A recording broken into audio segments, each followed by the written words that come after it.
Okay, sweetheart. And remember, do all your homework and then you can watch those cartoons you like so much on TV. I better get going then. Okay, bye. You do know, don't you, Mrs. Lee, that personal calls are not allowed during working hours? It was just a short call, Mrs. Collins. I was just checking in on my son. Don't you have any children? I do not. I don't care for children. Now let's get back to work. We've already wasted too much time with the small talk. Mrs. Lee, from now on, you'll be in charge of all the email correspondence we receive from our website. Keep in mind that I expect satisfactory replies. Specifically, do not try to argue with anyone. Just come up with results. Invent something. We have to win our customers' trust. They have to know we can satisfy any desire they may have, even if we can't. But, Mrs. Collins, I've never been responsible for responding to clients' emails. Our personnel in customer service usually take care of that. I don't care how things were done in the past. Today we're off to a new start, and you'll take care of the tasks that I assign you. Have I made myself perfectly clear? I do not like to be challenged. Oh, by the way, Mrs. Lee, speaking of email, you'll soon be receiving your work schedule for next week. Goodbye.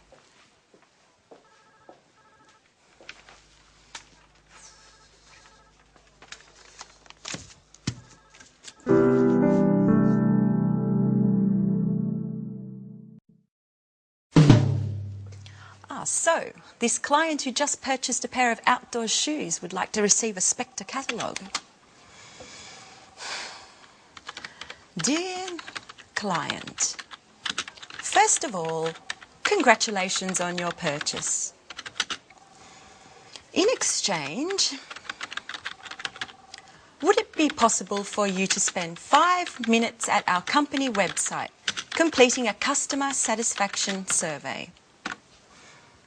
Please do not hesitate to contact us with any questions you may have concerning our product.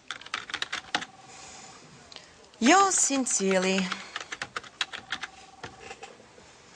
I think that works.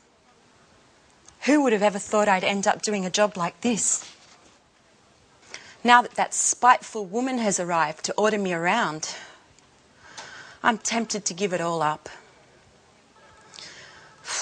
I wish I had a more creative position. Writing, now that's my true passion in life.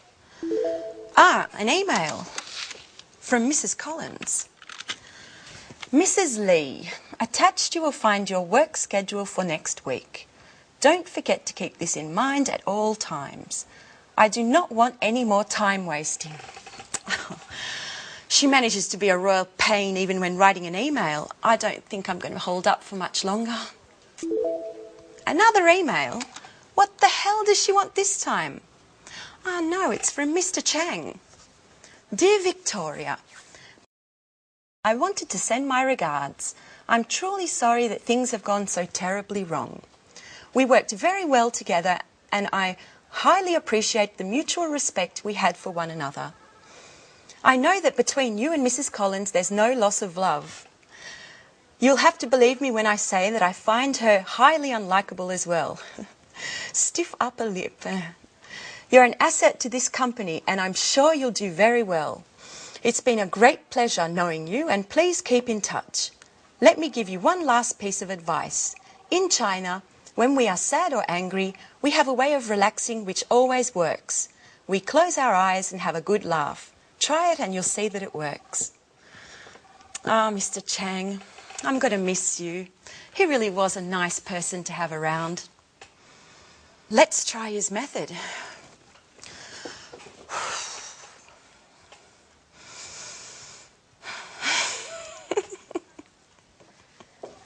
Mrs. Lee, what are you doing? Is this how you work?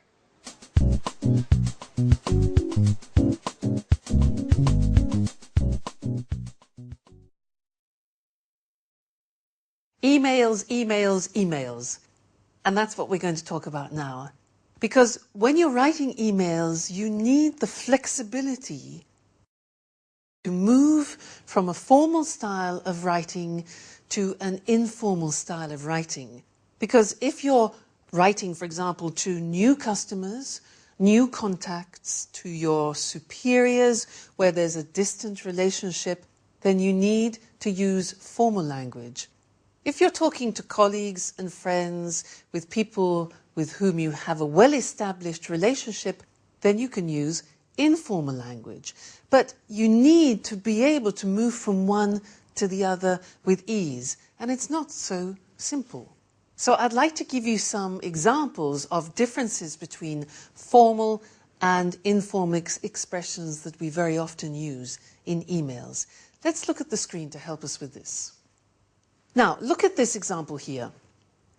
Very often we might begin an email in a formal way with this phrase. Further to your email of the 7th of July. Notice, further to your email. Now that's formal. Informally. Well, we would just write your email of. R-E, your email of. That's the informal way. Now, you try and guess every time the informal way. I will give you the formal way, okay? I apologize for not answering, but... You see, that's very formal. I apologize for not answering the gerund, but... What's the way of saying that in an informal situation? Yeah, you could say just simply, sorry I didn't answer, but. All right? Sorry I didn't answer, but. Next one. I'm writing with regard to the invoice of blah, blah, blah. I'm writing with regard to. How can you make that informal? Okay, we could say something like just a note about invoice 7, for example. Just a note about. That's informal. Next one. I'm delighted to tell you that we won, for example, the business. I'm delighted to tell you is formal. Informal? You could say just simply, good news. We won the contract. All right? Good news. Next one. Again, very, very formal. I regret to inform you that we... I regret to inform you that. That's a formal verb, regret. What can you say informally? Just simply, unfortunately. Unfortunately, we lost the business. Okay, so you can see the difference. Very often the informal is much shorter and more concise and more familiar, obviously. Next one. Please find attached. Now that's when you're sending documents. The formal way usually is, please find attached documents, blah, blah, blah, blah, blah. Informally, yes, you could say, I've attached the following documents, blah, blah, blah, blah, blah. All right, next one. I'd be grateful if you could. Now, here are 3 typically formal expressions that we use very often. I'd be grateful if you could. I wonder if you could. I wonder means it's a thinking process. Do you think you could? Now, English is full of very polite language, and that's an example. How can you make those less formal? Yeah, simply by saying, please could you, or please can you, right? Next one. Do not hesitate to contact me should you need any further information. Now that is a classic phrase that we use in emails. Do not hesitate to contact me should you need any further information. It's formal. How do you make it informal? Well, we could say, let me know if you need anything else.